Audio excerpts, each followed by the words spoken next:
Innovation Unplugged from the Alabama Community College System's Innovation Center takes you inside Alabama's workforce development. Join us for enlightening conversations with community leaders and industry experts showcasing experiences, addressing key issues, and celebrating successes in the workforce initiatives across the state. Welcome back to another episode of Innovation Unplugged. I'm Houston Blackwood, Workforce Director for the Innovation Center, and your host for today, co-host today is Matt Heaton. He's been around for a while. You guys know and love him dearly. And our very special guest today is from the Tuscaloosa area, Perry Goins. He's the Staff Development Manager for the MI facilities in the Tuscaloosa area. Tuscaloosa area or the whole state? Well, we have 3 psych facilities, so over the whole state. Okay. Yeah. Psych facilities. Yeah. He's the big tiger. No, not at all. Big dog. Okay. Not at all. Well, we're glad you're here.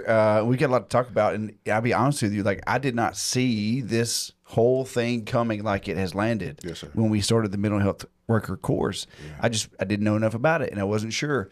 But I've been so impressed with what you guys have done with it and how you've taken it as an association and an industry. And said, yes, that's what we're doing. So welcome here, Matt. How you doing? I'm great. You good? Are you Will Ferrell or the other guy in Step Brothers? What's your mood today? John Riley. I'm feeling Will today. Feeling Will? Yeah. Okay, good. All right. That's right. Yeah. What about you? If you were a movie character today, who would it be? I am Denzel. Okay. In Training Day. Oh. We finna get it. I did not come prepared. King Kong. Come prepared. I don't think Denzel and Will would. I think I'm gonna have to change character. That'd be a very interesting movie. Okay. Well, we're glad you're here. Yes, sir. Perry, Denzel. Training Day. Like you brought it hard. Yes, sir. Let's go. It's a really good movie. But anyway, hey, give us a quick rundown of who you are, what you do, and how you got to this point right here. Yeah, so I am Perry Goins. I am originally from Birmingham, Alabama. I've been with the Alabama Department of Mental Health for almost a decade now. Okay. Yeah, so originally I was the Staff Development Director for Bryce Hospital. And then our leadership at the time thought it would be a great idea to start merging departments to have more consensus around the 3 psych hospitals. So you have Bryce Hospital, Taylor Hardin, and the Harper Center. And so now I am the Staff Development Manager for the MI facilities. So I have a team stationed at each facility, and we provide the new employee orientation, continuing education training, all things training. So if there's a need for training, then you have to come see us. Okay. For sure. Got it. So you're the gatekeeper to getting folks started well. Skilled, yes, sir. Love yes, that. Sir. So and that's our jam. For the listening audience, it's like 3 people. Yeah. More than that. That's not true. Like we're pretty popular. But like they understand like we are short term, we are entry level in most cases. But what you guys have done with that to really kickstart that training to make them be done well, it's really cool. But before we get into all that, a lot of folks understand what mental health is, but they may not know what the Department of Mental Health does. Yeah. So give us a quick rundown of what that looks like. Yeah. So right now, and we're strengthening. The state is really strengthening our mental health department. Right now, we have. Well, I'll say this. Right now, there is more of a need for mental health. Last, 10 years, there's been an increased need, increased help from the community. Not only the community, school systems, the correctional facilities, and the community as a whole. So we want to provide care for those individuals. So just like our values, we serve, empower, and we support. So that's our goal as a department. We want to make sure that we reach those individuals who are struggling with mental illnesses, substance abuse, those who are on the spectrum, those who are dealing with developmental disabilities. So our goal is to ensure that we provide those services, resources for them and their families to live, the most optimal life that they possibly can. Yeah, loaded question here, and if it's too on the nose, tell me so. You mentioned a lot. You've been there 10 years. In the last 10 years, the need for a wellness and care.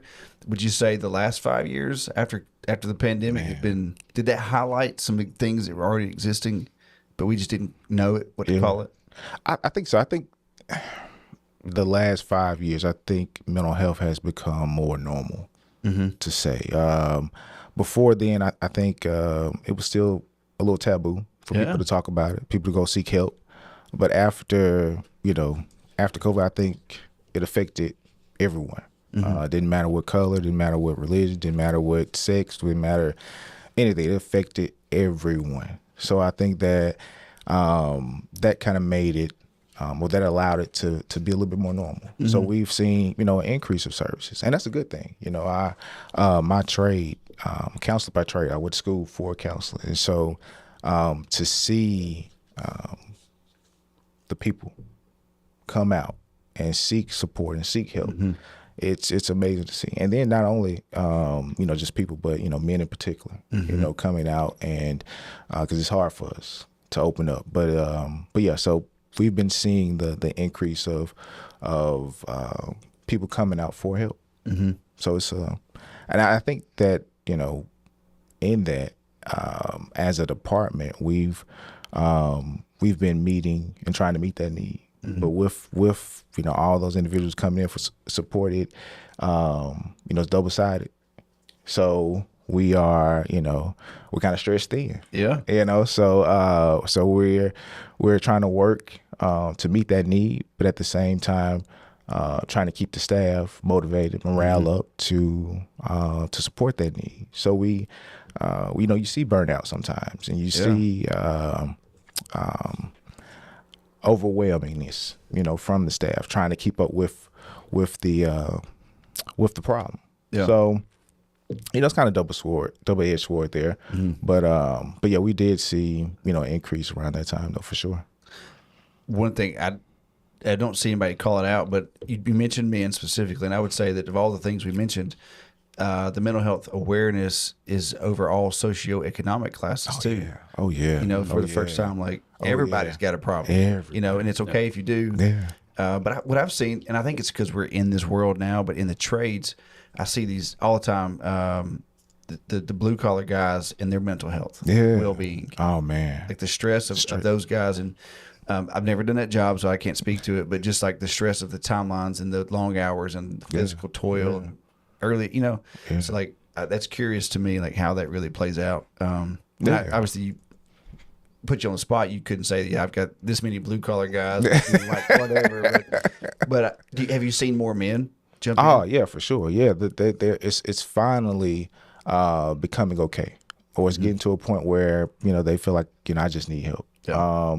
I never worked in the field, in that blue collar field. I mean, if you ask me to fix a car, give me a hammer and some duct tape. I will figure it out. Yeah. But yeah, so the men are starting to finally be okay with being vulnerable. That V word. So I do see an increase definitely in that demographic. That's really cool. Yeah. As a fellow man, it is as I get older, it's very powerful to say, what, today is not a good day. Yeah. So it's cool. Well, and mentioning the pandemic, you had a couple of options for couldn't really go and do things. So your social media and your news, it seemed like during that time it was spoken about a lot more to allow people to, it's okay to talk about. Yeah. And it was a harder time then, but I think, like you said, it's enabled more people to feel comfortable to talk about it moving forward. For sure. Yeah. So really, in terms of like how you guys are dealing with it, like when, no matter where they come from or how many, like this course in your world, getting folks ready to do the work, right? When you look at these different competencies, lab and safety, patient introduction, daily living, vital signs, med management, crisis intervention, and therapeutic environment. Like which one of those is doing the most work for you right now? I think several, in particular crisis intervention. So teaching individuals how to de-escalate situations. And when you talk about, crisis intervention, we've seen the trend of, we have a lot of employees coming in. This is the first job. Oh, yeah. First job. So that's heavy. Yeah. So no mental health experience at all. And so we're starting from scratch. So we have to, teach them what crisis intervention is, and then how to manage it. Along with that, we have to teach them, what a therapeutic environment is. So it's like therapeutic. What does that even mean? So teaching empathy, teaching respect, dignity, all those things you think somebody would know, but you can't take that for granted. Teaching compassion. So we have to really instill into the individuals that, hey, we have to take care of these individuals like they're our own family. How would you want somebody to treat your family member if they were going through a hard time in life, a very traumatic experience in life? So how would you want them to be treated? So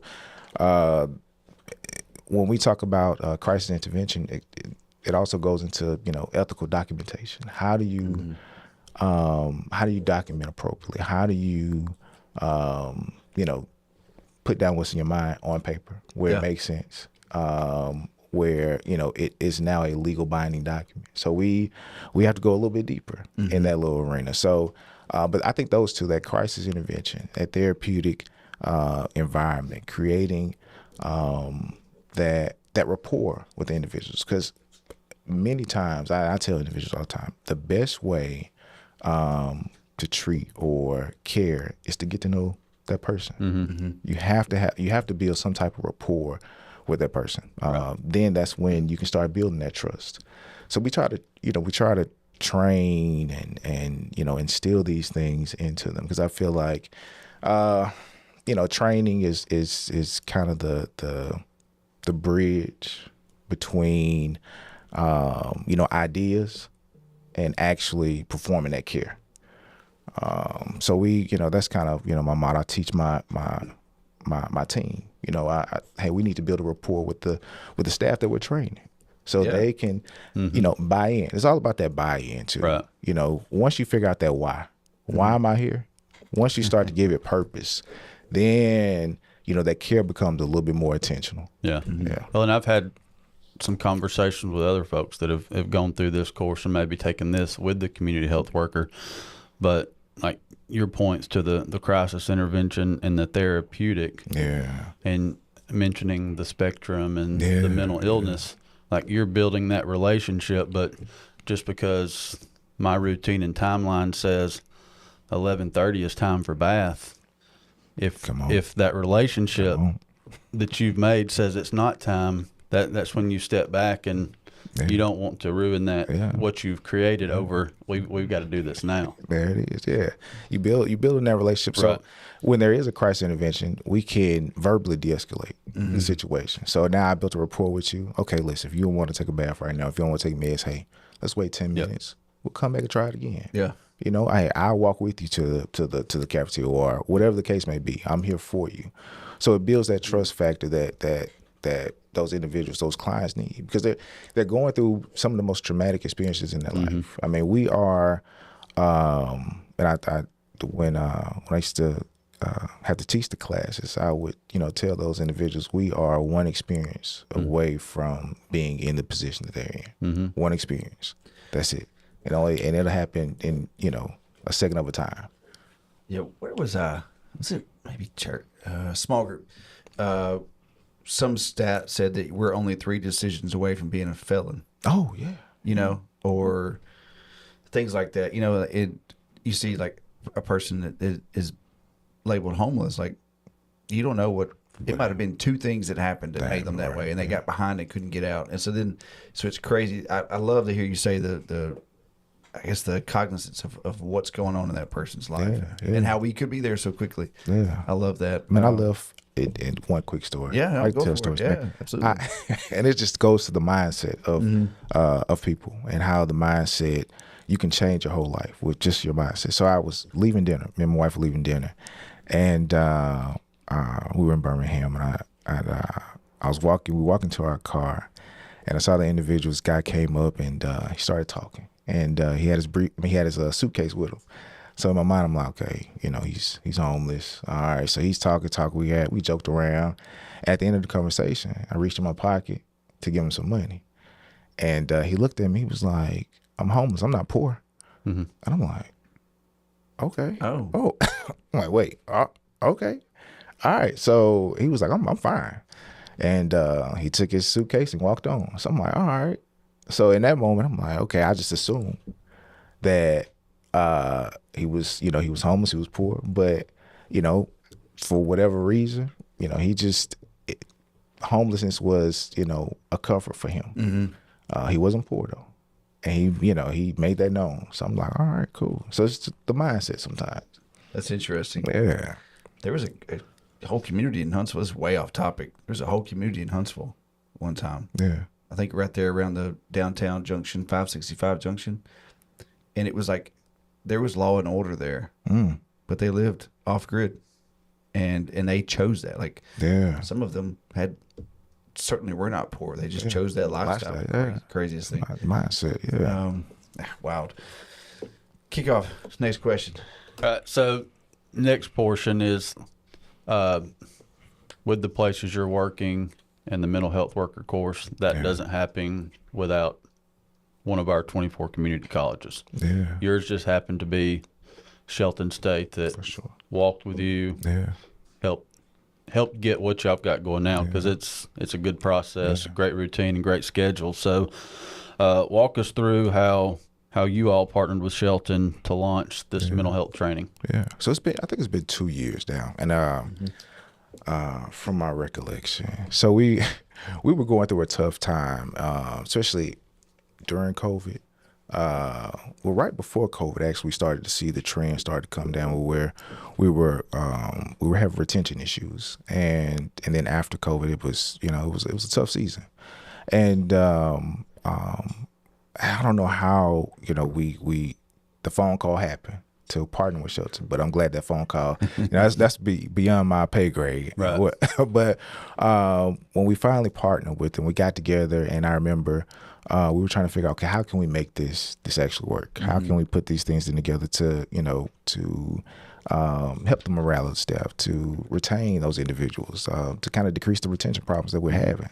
And so we went through our processes, the mental health side went through our processes, our competencies, our training model, and we got with Shelton, and we was like, okay, how can we enhance this? How can we create, this, super training? And so a lot of work, and then we end up partnering with you all as well, and then they were able to create these modules, online modules. Yeah. And so in those online modules, creating those real life scenarios, along with creating those real life scenarios, they added trainers to come in and assist our trainers. And so now we've created this pipeline of training that is taking our facilities and our department by storm. And when I tell you it has, increased the retention rate, so we have orientation every 1st and every 16th, twice a month. And we've been doing orientations twice a month for the last 7, 8 years. This past 16th.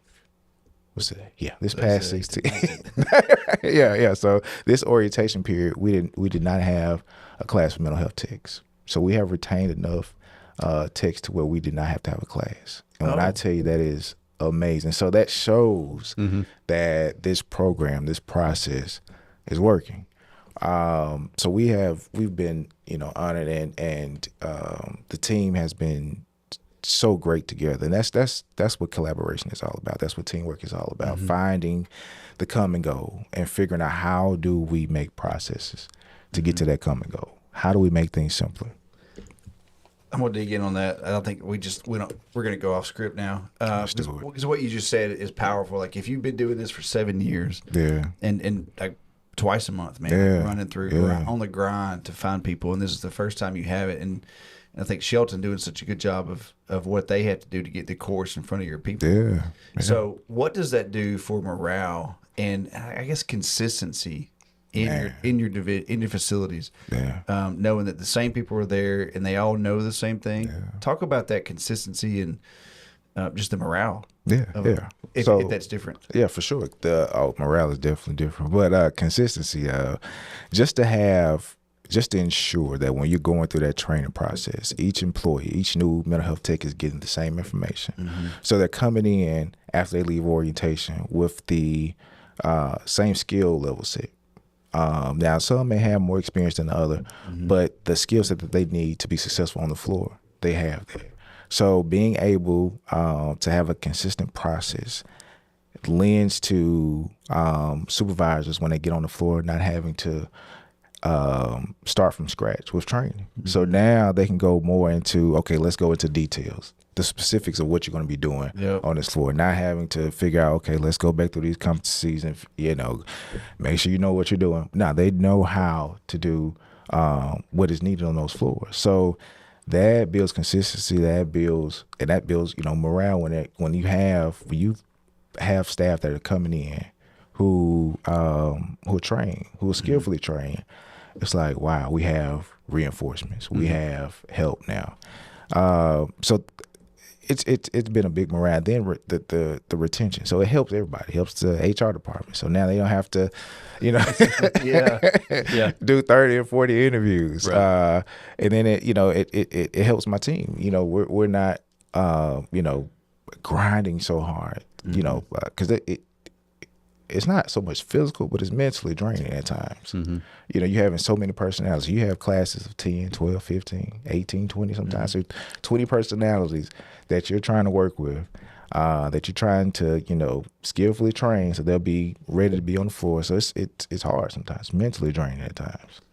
Yeah, I went to one of those pilots. Oh, yeah. Maybe it was the pilot. It was early. Yeah. And yeah. Dr. Melton was she was the teacher. Yeah, she was the teacher. Yeah. And I didn't know. I knew what it was supposed to look like. I didn't know how it was going to roll. Yeah. And it was so powerful because the personalities in that room, man, they were some strong.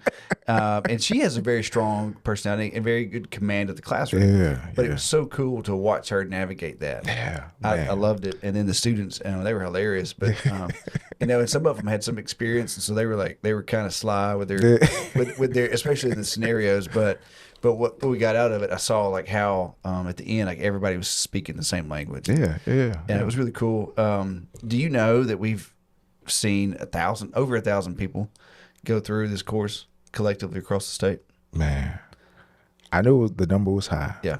But I didn't know it was that many. Well, 649 of them were either open enrollment or through you. Yeah. And so then the other 350, if my math is right, I take my shoes off, count that up. But the other were K-12. Oh, yeah. Okay? So yeah. two parts there. Matt, jump in here because Matt is our career readiness manager. Oh, good deal. And he good handles deal. all the K-12. And it's a wild wow. success because of him and Tom.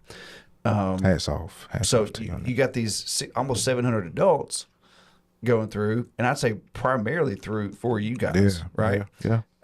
What's it like to have a two-pronged approach of those who are adults and know they're doing it, Yeah. whether they know that's their career or not, and then potentially a bunch of high school kids who are like, okay, I think I'm compassionate enough and empathetic enough. Yeah. Like having those two approaches, what does that speak to the future of the morale and consistency in the mental health? Man, we're training future leaders in that K through 12, training future doctors, future nurses, putting information, putting resources and those skills out there before they actually come in. So once they come in,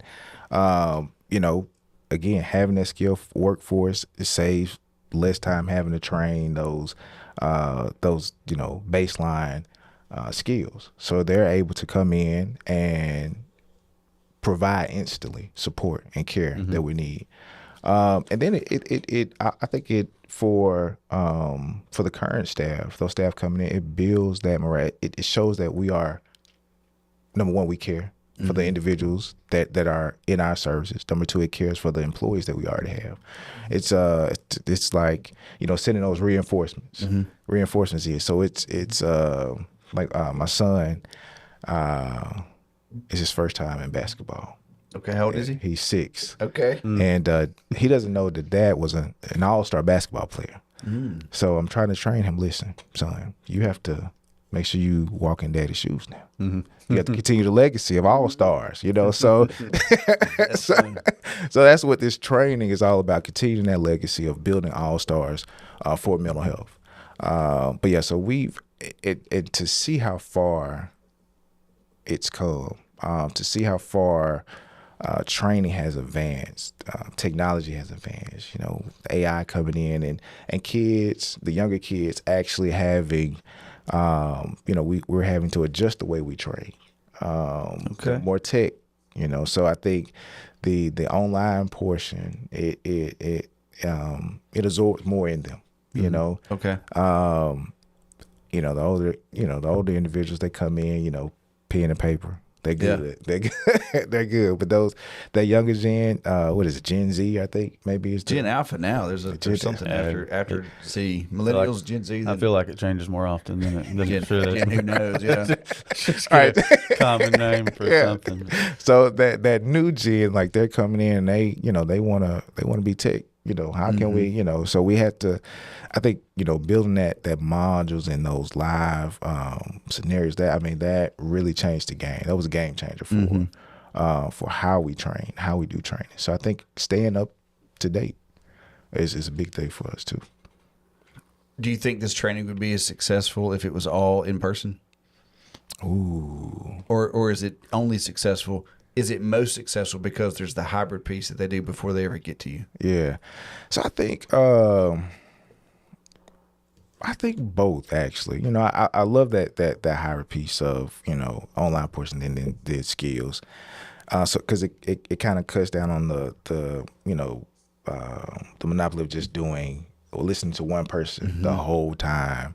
Because that's how we used to train. Oh, yeah. Yeah, that one person teaching the whole time.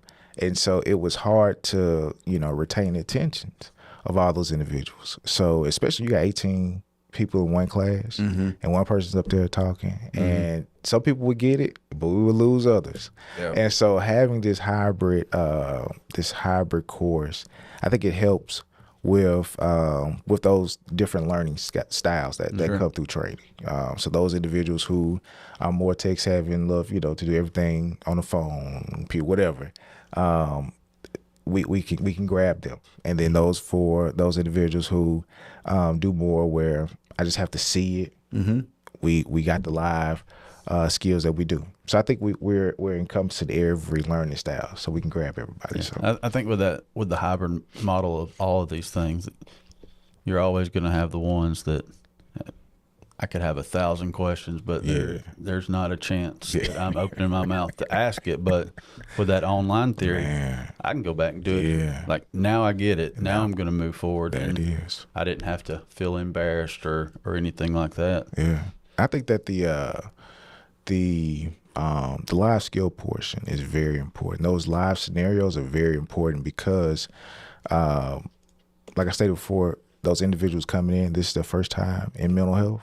So they don't know what it looks like. You know, they have no clue what it is to deal with an individual who may be having vivid hallucinations, auditory hallucinations, visual hallucinations. So having those live scenarios and going through those and the trainers, they do such an amazing job, man. They should get what is it, Emmys? Is it Emmys for actors? Yes. Yeah. So you're right. I walked by the class one time and I was like, wait, are they for real? Are they? So I had to take a second to look, but yeah. So I mean, they do a great job with trying to make it, you know, as realistic as possible for those individuals coming in. So I think that's very important. You know, making it real as possible as we can. Well, you're right. And to those young people who have never experienced it, like, we have a customer experience course that's about to be piloted, and it's not a call center course. It's every other industry.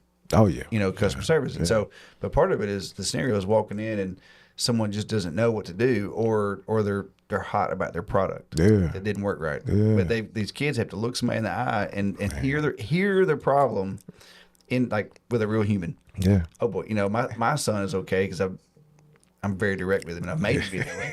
But like a lot of folks, man, like, so I'm thinking these young folks, like, it's gonna be so good for them to have to look somebody in the eye and solve a problem. Yeah. Like, you're right there. Yeah. Like, you're not going away. You know? And I've seen that in that mental health work pilot. There was a student, and I think he took that scenario a little too far. Personally, I was very uncomfortable. Yeah. But Dr. Melton was like, no, baby, we're good. You know, like, she handled it so well. Yeah. And I was like, okay, Same thing. I was like, I don't know what's about to happen, but it was so good. And I'm glad to hear you say that. That's a big part of it, because that was the big focus when we were building it, making sure that that kicked off that way. For sure. Yeah. So I got a next question. I'm going to preface it with what we talked about. High school students taking this if they're in that health science cluster. And, if you're going into the medical world, that I'm going to have to be okay with seeing blood and needles. But to be able to have access at that level and at you guys' level for, like, at time, this is a lot to take home. Oh, man. At times. Oh, yeah. So what difference are you seeing since this course with the integration of workflow into your workplace through the Skills for Success course? Yeah. So, I mean, we're seeing, big benefits. People are, I think the biggest thing is providing a space where people can figure out if this is for them. When I was coming out of college back in 2010. Okay. My first job was with, and I didn't have a skill success. I didn't have, any type of mentor or anything. So my first job was working for this company, and we provided direct care support for adolescent kids, adolescent males at that. And the age group was from like 12 to 18. Okay. And I worked there for 1 year. Yeah. And when I tell you, like, I knew the day I left, I never wanted to work with another kid in my life. But it took that experience, it took that whole year. Yep. If I was able to have a, scenario like we have now, getting there, going through, the information, the resources, and talking about it beforehand, I think, it would have saved me a lot of time, a lot of trouble, a lot of headache, a lot of sweat. A lot of heartache. A lot of heartache. I've never, seen kids that strong in my life. And I was 18, 19, no, I graduated 20. Yeah. So I was 20. I was, I was a little smaller, but I was a little bit more cut than I am. Yeah. But, man, it was rough. They grew up different. Yeah, they grew up very different. But, I wish I had something like this. Some, skills, something that I could have went to, that I could have gone through to say, okay, well, I don't know if this is for me, or to say, yeah, you know what, this is my path. I think I want to do more nursing, or I think I want to be a psychiatrist. So exposing them. Yeah, that's something we struggle with. Like we serve the K-12, obviously, and so there's a career awareness portion. Yeah. So you take their view from this down to that. Yeah. But then at the same time, like, we have a budget, and like we can't spend all our money on, career awareness. Yeah. We want to have job attainment, but man, like, how powerful is that ultimately, that they don't waste other monies on stuff that they're never going to use. And so we're trying to figure out that balance of, like, what can we do with, like, theory only, and say, okay, well, here's 10 things, like, which one do you like? Which one do you hate? Yeah. Okay, now let's lean in. So we're putting our money in a real, articulated path, but it's difficult. Yeah, it really is. And I think that having people who are in that field, being able to give back, being able to come in and talk about, okay, this is what I do day to day. Last week I was at Tuscaloosa Leadership. I think it's called Tuscaloosa Leadership, and we did a little discussion panel with them about what workforce is, what services we provide.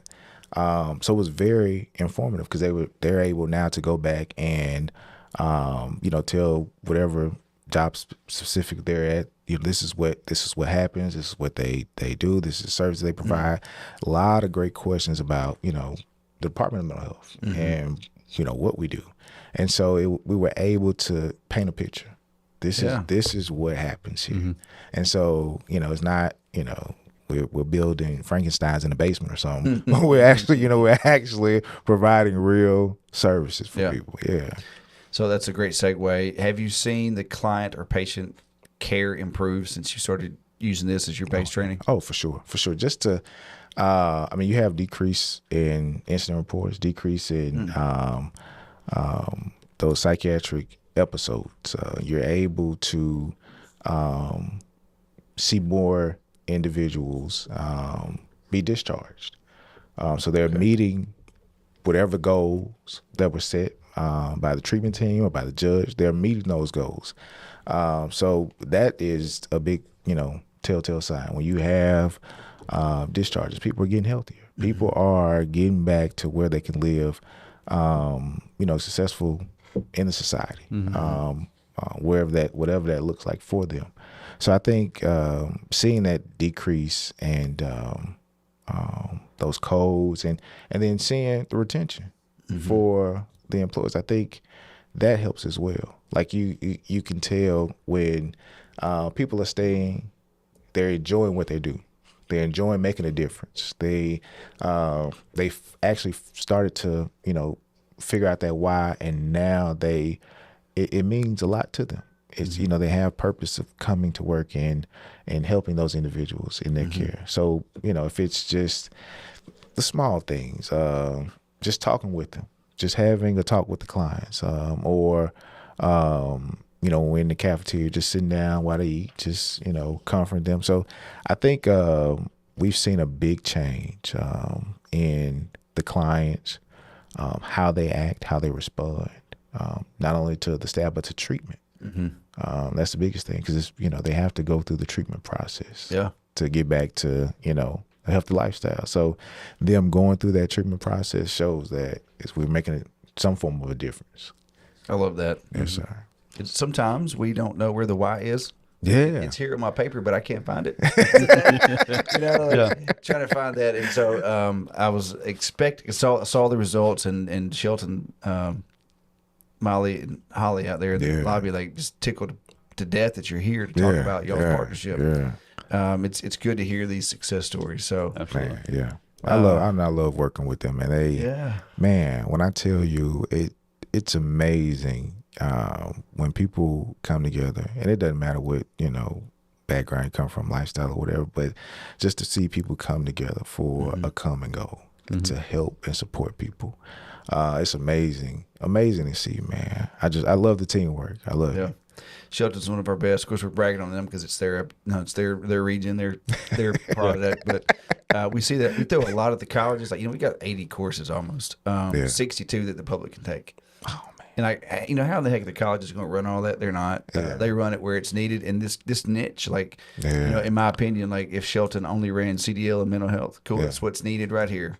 Hey, rock on, baby. Have a good time. Man, we'll support you. I almost signed up for the forklift training.